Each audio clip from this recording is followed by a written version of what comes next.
Cancer Healer Center, a new beginning. Dhananjay मुंडेंच्या भेटीची बातमी हे माझ्या विरोधामध्ये षडयंत्र, योग्य वेळी षडयंत्र रचणाऱ्याचं नाव मुख्यमंत्र्यांना सांगून पर्दाफाश करणार सुरेश धस यांचं वक्तव्य. पक्षाध्यक्ष नाताना दोन्ही नेत्यांची भेट घडवली. धस मुंडे भेटीवर चंद्रशेखर बावनकुळेंचं स्पष्टीकरण. भेटीच्या तारखेवर बोलण्यास मात्र बावनकुळेंचा नकार. राखेतून फिनिक्स पक्षी बाहेर पडतो, मात्र बीडच्या राखेतून धनंजय मुंडे आणि धस यांची मैत्री बाहेर आली. जितेंद्र आव्हाडांचा हल्लाबोल. ज्याच्यावर विश्वास ठेवला तेच आधुनिक फितूर निघाले. बीड हत्या प्रकरणामधील आरोपी सोडून देण्यासाठी सुरेश धस मॅनेज झालेत. धस मुंडे भेटीनंतर जरांगेंचा आरोप, तर प्रकरण दाबलं गेल्यास धस जबाबदार असल्याचाही इशारा.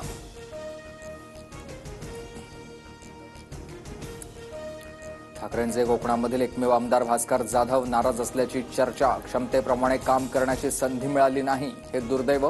जाधवांकडून खंत व्यक्त.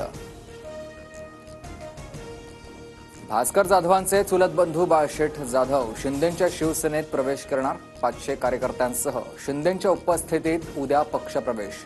आमदार किरण सामंतांसोबतच्या बैठकीत निर्णय. मातोश्रीमध्ये उद्धव ठाकरेंच्या उपस्थितीत महत्त्वाच्या नेत्यांची बैठक संपन्न. डॅमेज कंट्रोल रोखण्यासाठी ठाकरेंची नेत्यांसोबत चर्चा, सूत्रांची माहिती.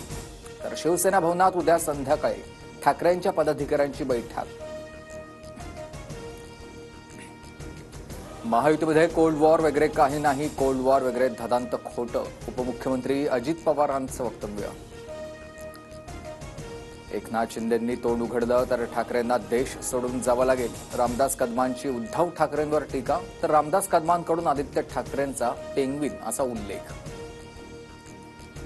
ठाकरे गटाचे माजी आमदार सुभाष बने यांचा शिवसेनेत प्रवेश. उपमुख्यमंत्री शिंदेंच्या उपस्थितीत शिवसेनेत प्रवेश.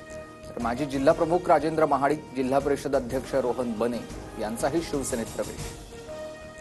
पक्षाचं धोरण असलं तरी निवडणुकीमधील पक्षाच्या पराभवासाठी ईव्हीएमला दोष नकोय.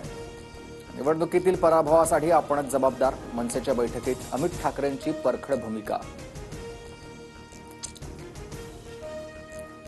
भाजपा इतकी मोठी की कार्यकर्ते नुसते थुंकले तरी विरोधक वाहून जातील. भाजपच्या संघटनापूर्व कार्यशाळेमध्ये रावसाहेब दानवेंचं वक्तव्य. तर आमच्यासारखे वाहून नयेत याची काळजी घेतली पाहिजे. मुनगंटीवारांचा टोला. छत्रपती संभाजीनगरमध्ये प्रियकराकडून तरुणाची निर्घृण हत्या. मृतदेह जमिनीत पुरल्याचा धक्कादायक प्रकार. आरोपी अटकेत. न्यू इंडिया बँक घोटाळा प्रकरणात मॅनेजर हितेश मेहता विरोधात गुन्हा दाखल. बँकेत 122 कोटींचा घोटाळा केल्याची हितेश मेहताची कबुली. 122 कोटी रुपये ओळखीच्या लोकांना दिले. आरबीआयच्या चौकशीत हितेश मेहताची माहिती. गुहागर तालुक्यामधील देवघर माळरानाला वणवा. माळरानावरील झाडांसह नव्यानं लागवड केलेल्या काजूच्या बागाही जळून खाक. स्थानिकांना आग विझवण्यात अपयश. देवीच्या गर्भगृहासह तुळजापूरच्या मंदिराची नव्यानं बांधणी होणार. मंदिर दुरुस्ती कार्यक्रम 15 दिवसात निश्चित होणार. पुरातत्व विभागाच्या मार्गदर्शनाखाली नव्यानं मंदिर साकारलं जाणार. शिवराज राक्षे आणि पृथ्वीराज मोहोळ यांच्या कुस्तीच्या निकालाची चौकशी होणार. पंचांनी दिलेल्या निकालाच्या चौकशीसाठी 5 जणांची समिती गठीत. 28 तारखेपर्यंत अहवाल देण्याच्या महाराष्ट्र कुस्तीगीर संघाच्या सूचना.